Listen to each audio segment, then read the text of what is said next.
Kamusta ang kalagayan ng iyong ama? Eh baka naman gumimik lang yung boyfriend ng statwa. Siguro naisip niya na kahit kahoy siya, may karapatan siya mag-enjoy.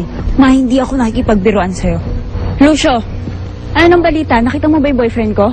Pasensya na po, nagpamasahe kasi sa akin yung nanay niyo eh. Napagod ako sa party, I needed to relax. Bata pa lang ako nung namatay ang nanay ko. Kaya si Itay na yung nagpalaki sa akin. Alam mo, lahat ng problema, nalagpasan namin. Kasi mahal na mahal namin ang isa't isa. Napakabuti mong anak, Rosella. Sigurado ako, labis kang ipinagmamalaki ng iyong ama. Ako din naman eh. Pinagmamalaki ko ang siyang tatay ko. Ikaw, kompleto pa ba pamilya mo? Wala na silang lahat. Ako na lang mag-isa. Lungkot naman yun. Subalit kahit wala na sila, nananatili pa rin silang buhay sa puso't isipan ko.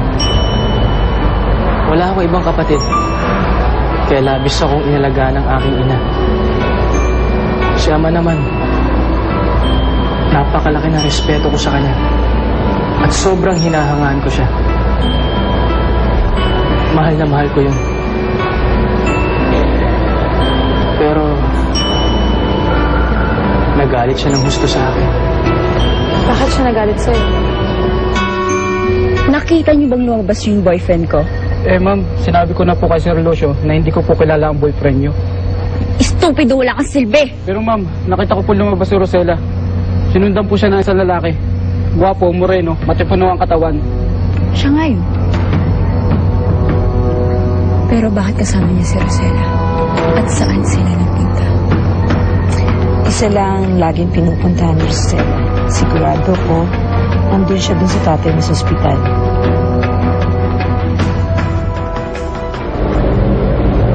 Tignan mo, napakalinaw ng kalangitan. Kitang-kita ang buwan at ang mga bituin. Alam mo, pag pinagmamasdan ko ang buwan, parang nawawala lahat ng problema ko. Ganon din ang pinakamamahal ko. Talaga? Si Ma'am Marla? Paano ba kayo nagkakilala ni Ma'am Marla? Hindi ko alam kung paano ako napadpad dito. Ang alam ko lang, may hinahanap ako. Isang babae. Ang aking tadhana. Hanggang sa matagpuan ko si Marla. Si Ma'am Marla yung hinahanap kong babae? Ako, napatagal na ang kwentuhan natin. Nagliliwanag na. Kailangan ko na umuwi. Ako rin. Kailangan ko na umalis. Tara na!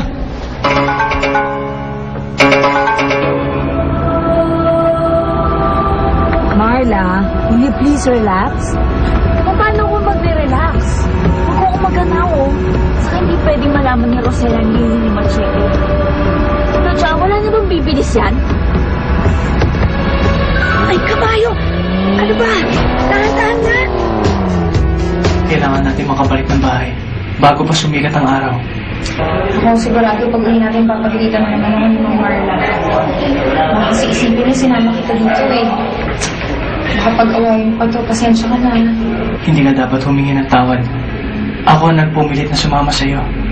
At hindi ko pinagsisisihan. Masaya kang kasama, Rosella. Masarap ka maging kaibigan. Anong nangyari? Ako, nasira yung elevator. Marla, kayo na naman kami. Marla! Isa lang ba elevator dito? Ako, nasira po kasi yung elevator ngayon lang. Hindi maaari. Hindi maaari! Uy! Ano ka ba?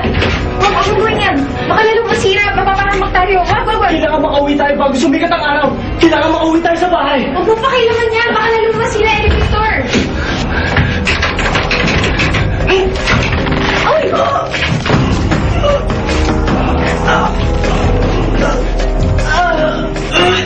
Dakila sa mga sa ano na nagloan mo? Okay ka lang? Ano nangyari sa'yo?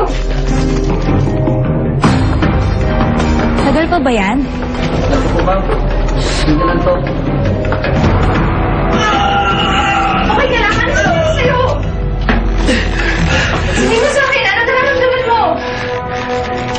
Rosella, may kailangan ka malaman sa akin.